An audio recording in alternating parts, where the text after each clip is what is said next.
The Blockade Runners, by Jules Verne. Chapter 8. The Escape. Miss Jenny, sitting at the poop of the Dolphin, was anxiously awaiting the captain's return. When the latter went up to her, she could not utter a word, but her eyes questioned James Playfair more eagerly than her lips could have done. The latter, with Crockston's help, informed the young girl of the facts relating to her father's imprisonment. He said that he had carefully broached the subject of the prisoners of war to Beauregard, but, as the general did not seem disposed at all in their favour, he had thought it better to say no more about it, but think the matter over again. "Since Mr. Halliburtt is not free in the town, his escape will be more difficult. But I will finish my task, and I promise you, Miss Jenny, that the Dolphin shall not leave Charleston without having your father on board." "Thank you, Mr. James. I thank you with my whole heart." At these words James Playfair felt a thrill of joy through his whole being. He approached the young girl with moist eyes and quivering lips. Perhaps he was going to make an avowal of the sentiments he could no longer repress, when Crockston interfered. "This is no time for grieving," said he. "We must go to work, and consider what to do." "Have you any plan, Crockston?" asked the young girl. "I always have a plan," replied the American. "It is my peculiarity." "But a good one," said James Playfair. "Excellent, and all the ministers in Washington could not devise a better. It is almost as good as if Mr. Halliburtt was already on board." Crockston spoke with such perfect assurance, at the same time with such simplicity, that it must have been the most incredulous person who could doubt his words. "We are listening, Crockston," said James Playfair. "Good. You, Captain, will go to General Beauregard, and ask a favour of him which he will not refuse you." "And what is that?" "You will tell him that you have on board a tiresome subject, a scamp who has been very troublesome during the voyage, and excited the crew to revolt. You will ask of him permission to shut him up in the citadel, at the same time, on the condition that he shall return to the ship on her departure, in order to be taken back to England, to be delivered over to the justice of his country." "Good," said James Playfair, half smiling. "I will do all that, and Beauregard will grant my request very willingly." "I am perfectly sure of it," replied the American. "But," resumed Playfair, "one thing is wanting." "What is that?" "The scamp." "He is before you, Captain." "What, the rebellious subject?" "Is myself. Don't trouble yourself about that." "Oh, you brave, generous heart!" cried Jenny, pressing the American's rough hands between her small white palms. "Go, Crockston," said James Playfair. "I understand you, my friend, and I only regret one thing, that is, that I cannot take your place." "Every one his part," replied Crockston. "If you put yourself in my place, you would be very much embarrassed, which I shall not be.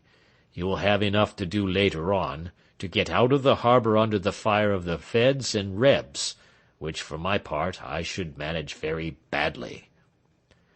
"Well, Crockston, go on." "Once in the citadel, I know it. I shall see what to do, and rest assured I shall do my best. In the meanwhile, you will be getting your cargo on board."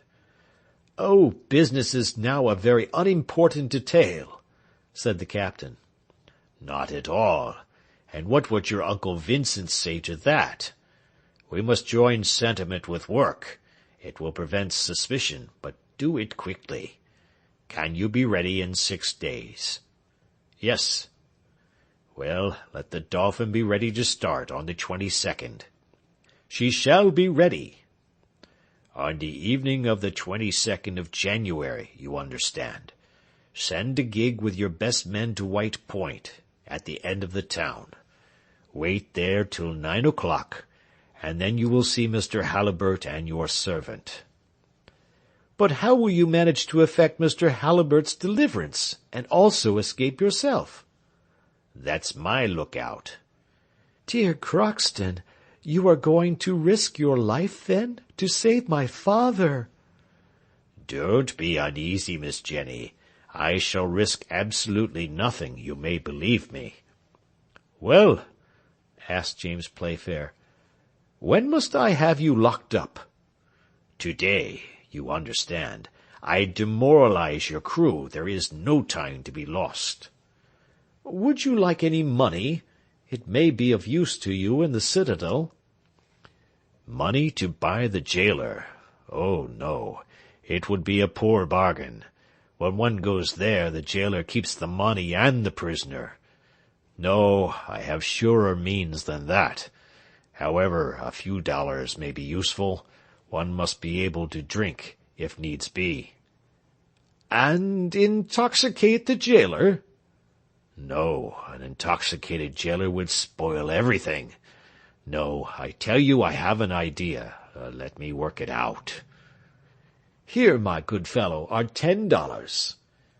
"It is too much, but I will return what is over." "Well, then, are you ready?" "Quite ready to be a downright rogue." "Let us go to work, then." "Crockston," said the young girl in a faltering voice, "you are the best man on earth." "I know it," replied the American, laughing good-humouredly. "By the by, Captain, an important item." "What is that?" "If the general proposes to hang your rebel, you know that military men like sharp work." "Well, Crockston?" "Well, you would say that you must think about it." "I promise you I will." The same day, to the great astonishment of the crew, who were not in on the secret, Crockston, with his feet and hands in irons, was taken on shore by a dozen sailors, and half an hour after, by Captain James Playfair's request, he was led through the streets of the town, and, in spite of his resistance, was imprisoned in the citadel. During this and the following days the unloading of the Dolphin was rapidly accomplished. The steam cranes lifted out the European cargo to make room for the native goods. The people of Charleston, who were present at this interesting work, helped the sailors, whom they held in great respect, but the captain did not leave the brave fellows much time for receiving compliments. He was constantly behind them, and urged them on with a feverish activity, the reason of which the sailors could not suspect. 3 days later, on the 18th of January, the first bales of cotton began to be packed in the hold. Although James Playfair troubled himself no more about it, the firm of Playfair and Company were making an excellent bargain, having obtained the cotton which encumbered the Charleston wharves at very far less than its value. In the meantime no news had been heard of Crockston.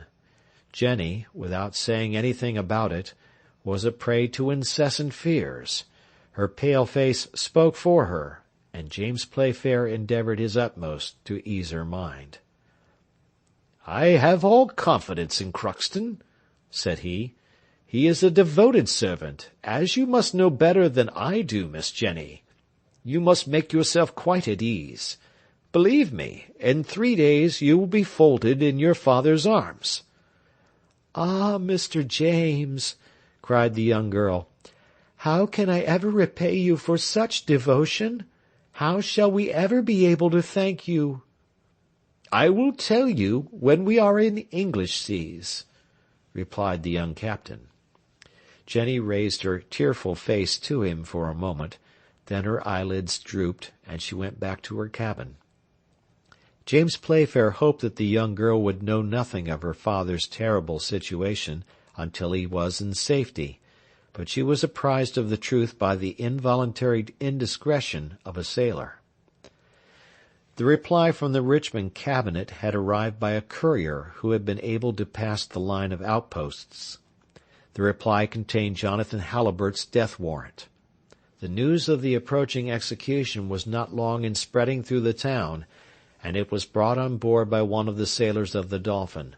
The man told the captain, without thinking that Miss Halliburtt was within hearing. The young girl uttered a piercing cry, and fell unconscious on the deck. James Playfair carried her to her cabin, but the most assiduous care was necessary to restore her to life. When she opened her eyes again, she saw the young captain, who, with a finger on his lips, enjoined absolute silence. With difficulty she repressed the outburst of her grief, and James Playfair, leaning towards her, said gently, "Jenny, in 2 hours your father will be in safety near you, or I shall have perished in endeavouring to save him." Then he left the cabin, saying to himself, "And now he must be carried off at any price, since I must pay for his liberty with my own life and those of my crew." The hour for action had arrived. The loading of the cotton cargo had been finished since morning. In 2 hours the ship would be ready to start. James Playfair had left the North Commercial Wharf and gone into the roadstead, so that he was ready to make use of the tide, which would be high at 9 o'clock in the evening. It was 7 o'clock when James left the young girl, and began to make preparations for departure. Until the present time the secret had been strictly kept between himself, Crockston, and Jenny, but now he thought it wise to inform Mr. Matthew of the situation of affairs, and he did so immediately. "Very well, sir," replied Mr. Matthew, without making the least remark, "and 9 o'clock is the time." "9 o'clock, and have the fires lit immediately, and the steam got up." "It shall be done, captain." "The Dolphin may remain at anchor. We will cut our moorings and sheer off, without losing a moment." "Just so." "Have a lantern placed at the mainmast head. The night is dark and will be foggy. We must not risk losing our way in returning. You had better have the bell for starting rung at 9 o'clock." "Your orders shall be punctually attended to, captain." "And now, Mr. Matthew, have a shore boat manned with 6 of our best men. I am going to set out directly for White Point. I leave Miss Jenny in your charge, and may God protect us." "May God protect us," repeated the first officer. Then he immediately gave the necessary orders for the fires to be lighted, and the shore boat provided with men. In a few minutes the boat was ready, and James Playfair, after bidding Jenny good-bye, stepped into it, whilst at the same time he saw volumes of black smoke issuing from the chimneys of the ship, and losing itself in the fog. The darkness was profound. The wind had fallen, and in the perfect silence the waters seemed to slumber in the immense harbour, whilst a few uncertain lights glimmered through the mist. James Playfair had taken his place at the rudder, and with a steady hand he guided his boat towards White Point. It was a distance of about 2 miles. During the day James had taken his bearings perfectly, so that he was able to make direct for Charleston Point. 8 o'clock struck from the church of St. Philip, when the shore-boat ran aground at White Point. There was an hour to wait before the exact time fixed by Crockston. The quay was deserted, with the exception of the sentinel pacing to and fro on the south and east batteries. James Playfair grew impatient, and the minutes seemed hours to him. At 8:30 he heard the sound of approaching steps. He left his men with their oars clear and ready to start, and went himself to see who it was. But he had not gone 10 feet when he met a band of coastguards, in all about 20 men. James drew his revolver from his waist, deciding to make use of it, if needs be. But what could he do against these soldiers who were coming on to the quay? The leader came up to him, and seeing the boat, asked, "Whose craft is that?" "It is a gig belonging to the Dolphin," replied the young man. "And who are you?" "Captain James Playfair." "I thought you had already started, and were now in the Charleston channels." "I am ready to start. I thought even now to be on my way, but, persisted the Coast Guard. A bright idea shot through James's mind, and he answered, "One of my sailors is locked up in the citadel, and to tell the truth, I had almost forgotten him.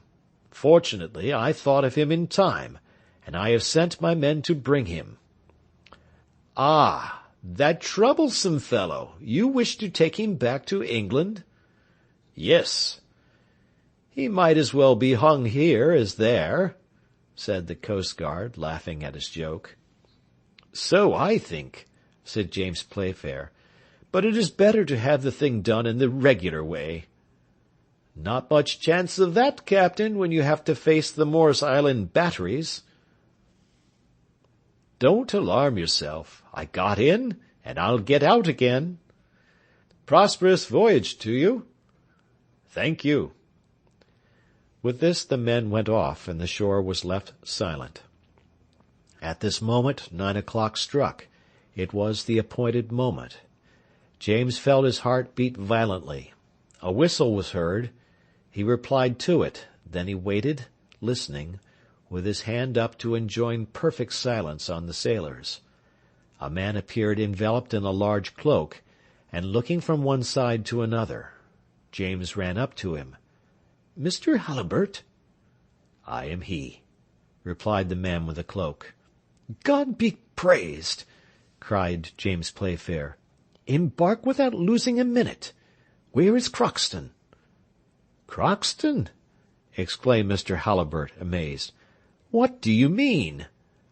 "The man who has saved you and brought you here was your servant Crockston." "The man who came with me was the jailer from the citadel," replied Mr. Halliburtt. "The jailer!" cried James Playfair. Evidently he knew nothing about it, and 1,000 fears crowded in his mind. "Quite right, the jailer," cried a well-known voice. "The jailer is sleeping like a top in my cell." "Crockston! You! Can it be you?" exclaimed Mr. Halliburtt. "No time to talk now, master. We will explain everything to you afterwards. It is a question of life or death. Get in quick." The 3 men took their places in the boat. "Push off!" cried the captain. Immediately the 6 oars dipped into the water. The boat darted like a fish through the waters of Charleston harbor. End of chapter.